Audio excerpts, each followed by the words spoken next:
আসসালামু আলাইকুম রহমতুল্লাহ বরকাতুহ।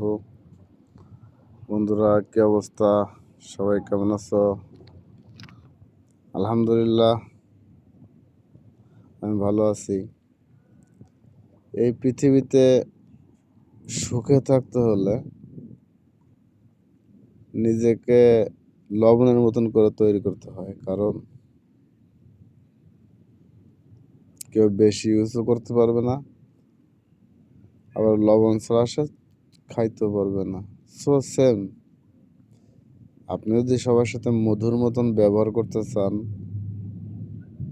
দেখবেন এক সময় মধু চুষে খাইয়ে মমটা ফেলাই দেবে। সো সেম করে এটা আপনার মতো,